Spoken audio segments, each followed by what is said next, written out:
لن تتردد في استهداف أي سفينة إسرائيلية في البحر الأحمر أو أي مكان تطاله أيدينا ابتداء من لحظة إعلان هذا البيان.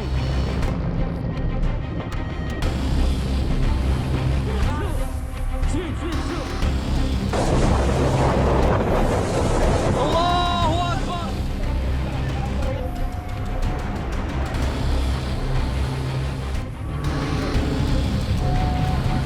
الله أكبر. الماس أمريكا. الماس إسرائيل.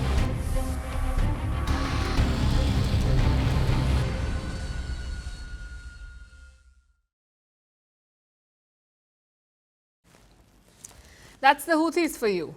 They said they would attack every ship heading to Israel. But now they're doing that and more. Just ask the Japanese or the French or the Americans or the Norwegians. All of their ships have been targeted by the Houthi rebels of Yemen. And we've discussed them before.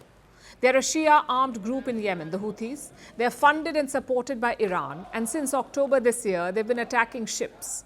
The latest was on Monday. And the target? A cargo ship named Strinda.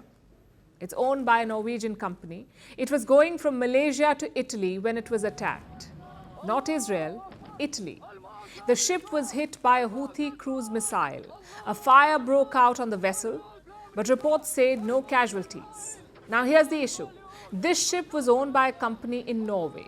It was manned by an Indian crew. It was heading to Italy. There is no Israel link so far. Then why did the Houthis target it? Their spokesman believes the ship was heading to Israel. He also said the crew was warned. Listen to this.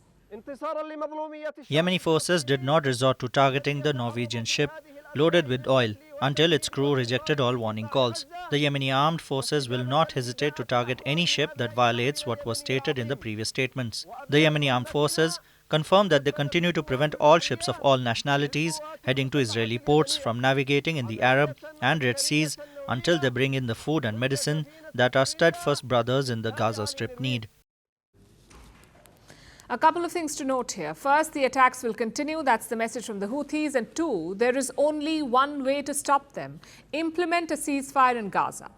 Get food and aid to the people living in the Gaza Strip. And do not dismiss their threat. The Houthis have attacked multiple vessels since October. The first was on the 19th of November. They seized a commercial ship called Galaxy Leader. It's still stuck in the Red Sea. And guess what? The Houthis have converted it into a tourist attraction. Today we are on board of the Israeli ship the Galaxy Leader that has turned into an attraction. Instead of being a shipping vessel for the Israelis, it turned into an attraction for Yemenis from all provinces.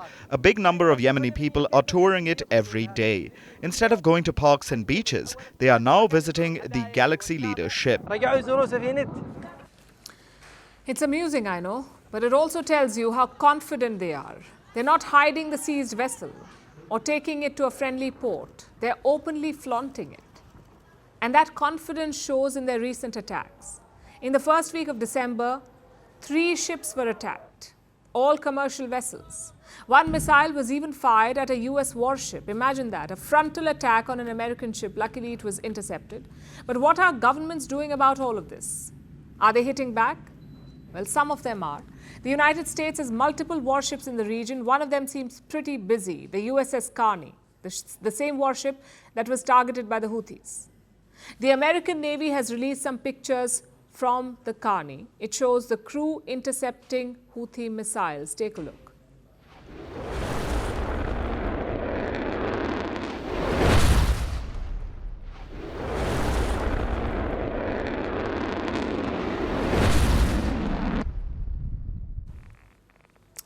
The French are also hitting back. On Sunday, they shot down 2 Houthi drones. Both of them were targeting French warships. So the risk is huge. The Houthis are not just hitting ships heading to Israel, they're picking random targets, sometimes even military ones. And this risk has put the shipping industry on edge. Let me explain why. The Houthis are based in Yemen. They control most of the country, including the capital, and that gives them access to these routes. Look at this, the Red Sea and the Gulf of Aden. Both routes lead to the Suez Canal, meaning it's the busiest route between Asia and Europe. Just how busy? Around 12% of global trade passes via the Red Sea, also 10% of seaborne oil. So it's very important. And everyone should care about this, the whole world, because what happens in the Red Sea will impact you wherever you are. It's a simple chain. You see, every ship is supposed to take insurance. They're carrying cargo worth millions of dollars. What if the vessel sinks, or in this case, what if it's attacked? So to avoid losses, these ships must take insurance. Now, the Red Sea is designated as a high-risk area, so the normal insurance won't cut it. Companies will need to pay an additional premium. And how much is that? Before the Houthi attacks, it was 0.03%. Say the ship is worth $10,000, when the premium would be $3, 0.03% of 10,000. That's how it's calculated. But now the premium is up to 0.1%. So the same ship will cost you $10. Do you see the difference here? And of course, $10,000 is just an example. Most ships are worth millions. So even a slight uptick can mean tens of thousands of dollars. And who do you think covers that difference? Us, the consumers. When the insurance cost goes up, we pay more for shipped goods. So the Red Sea attack should worry the whole world. It's not enough to just blame Iran every time the Houthis attack a ship. We need concrete solutions here. Maybe a military escort for cargo ships, or more naval patrols in the region. Or maybe the sure-shot solution of ending the war in Gaza. We kept talking about a spillover in West Asia. Well, it's happened. But it hasn't come from Syria or Lebanon or Iran. It has come from the Houthis of Yemen.